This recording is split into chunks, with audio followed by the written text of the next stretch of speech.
Assalamualaikum warahmatullahi wabarakatuh.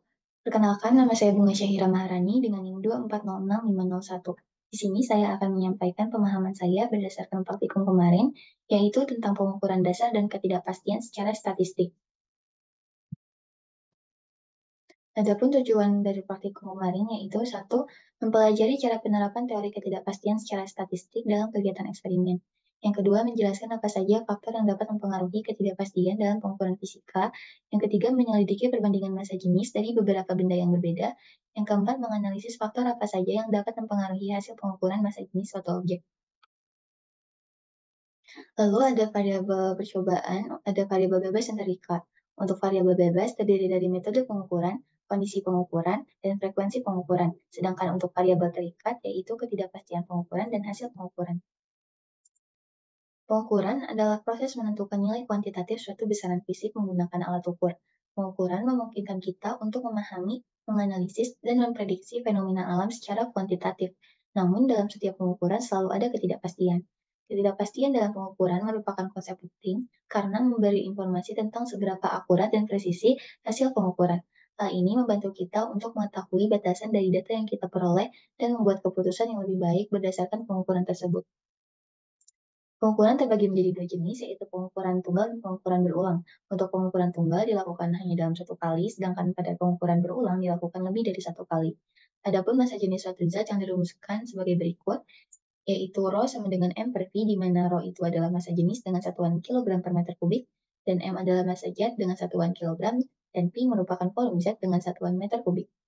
Inilah rumus-rumus yang akan digunakan pada saat perhitungan ketidakpastian secara statistik, baik itu tunggal maupun berulang. Alat dan bahan yang digunakan pada saat praktikum yaitu yang pertama penggaris satu buah, lalu jangka sorong satu buah, kubus kuningan satu buah, gelas ukur dua buah, bejana atau nampan satu buah, neraca tiga lengan satu buah, dan air secukupnya. Adapun angka percobaan yang pertama yaitu siapkan semua alat dan bahan yang dibutuhkan. Lalu ukur panjang sisi objek kubus kuningan dengan menggunakan penggaris. Ulangi sebanyak 10 kali dan catat hasilnya. Kemudian mengukur massa objek kubus kuningan dengan menggunakan neraca tigangan. Ulangi sebanyak 3 kali dan catat hasilnya. Lalu ukur panjang sisi objek kubus kuningan dengan menggunakan jangka sorong. Ulangi sebanyak 3 kali dan catat juga hasilnya. Untuk langkah percobaan yang kedua, sediakan 2 buah gelas ukur. Isi salah satu gelas ukur dengan air hingga penuh, tepat sebelum air jatuh. Siapkan satu buah gelas ukur dengan ukuran lebih kecil untuk menampung air yang tumpah. Letakkan tepat di depan ujung gelas ukur yang sudah diisi air. Masukkan objek atau kubus kuningan ke dalam gelas ukur yang sudah diisi air dengan hati-hati.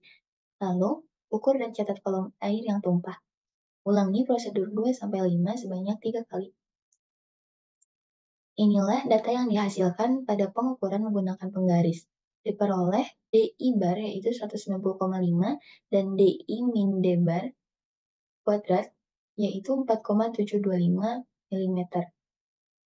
Maka dihasilkan hasil pengukuran dan ketidakpastiannya sebagai berikut. Untuk nilai ketidakpastian, rumusnya sigma dari DI min D bar kuadrat per N min 1. Maka akar dari 4,725 per 10 kurangi 19 sama dengan akar dari 0,525 yaitu 0,724 mm. Maka hasil pengukuran dan ketidakpastian dari pengukuran penggaris yaitu lebarnya tadi 190,5 plus minus 0,724 mm. Lalu untuk pengukuran menggunakan neraca tiga lengan dan jangka sorong. Untuk percobaan 1 menggunakan neraca tiga lengan dan jangka sorong mengukur massa didapatkan hasil berikut dengan satuan kilogram. Lalu untuk jangka sorong pengukuran panjang, lebar, dan tebal dihasilkan data sebagai berikut dengan satuan meter.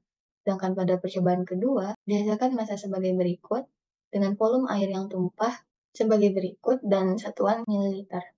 Selanjutnya menghitung data dengan nilai ketidakpastiannya. Di sini saya menggunakan ketidakpastian tunggal, yaitu rumusnya delta X sama dengan 1/2 nilai skala terkecil. Untuk jangka sorong itu skala terkecilnya 0,01 mm. Kemudian dikali 1/2, maka hasilnya 0,005 mm. Lalu diubah ke meter, maka akan menghasilkan 0,0005 meter. Begitupun seterusnya untuk neraca tiga lengan dan gelas ukur. Maka didapatkan data sebagai berikut.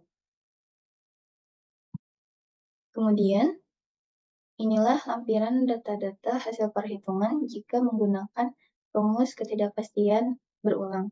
Didapatkan hasil pengukuran massa jenisnya. Untuk massa jenis itu rho sama dengan M per V dengan delta rho sama dengan 1 per V dikali delta M ditambah M per V kuadrat kali delta V.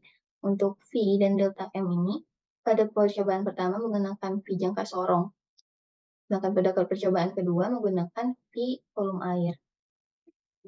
Berdasarkan data hasil eksperimen, perubahan massa terhadap massa jenis pada saat V konstan dapat dirumuskan sebagai berikut, di mana rho sama dengan M per V, maka M sama dengan rho kali V, di mana massa berbanding lurus dengan massa jenis. Maka ketika massa naik, massa jenis akan ikut naik. Begitupun sebaliknya, ketika massa turun, maka massa jenis akan turun.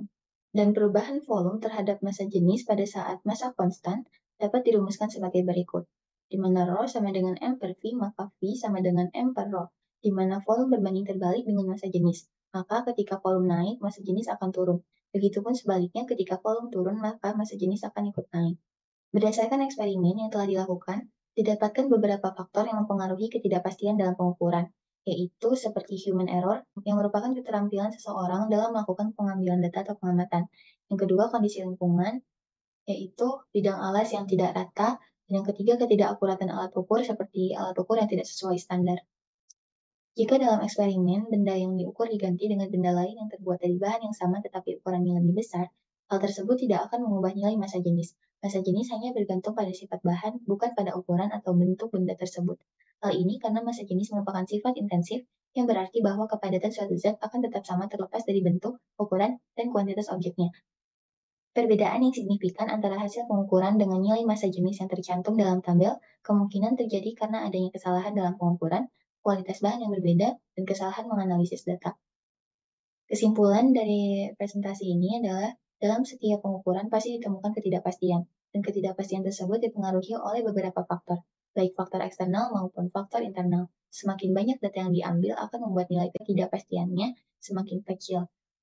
Saran dari saya adalah ketika melakukan pengukuran sebaiknya dilakukan dengan teliti untuk menghindari adanya kesalahan data. Selain itu, pastikan bahwa alat, bahan, serta bidang alas dalam kondisi layak dan sesuai dengan standar yang telah ditentukan. Sekian presentasi dari saya. Kurang lebihnya mohon maaf. Terima kasih. Wassalamualaikum warahmatullahi wabarakatuh.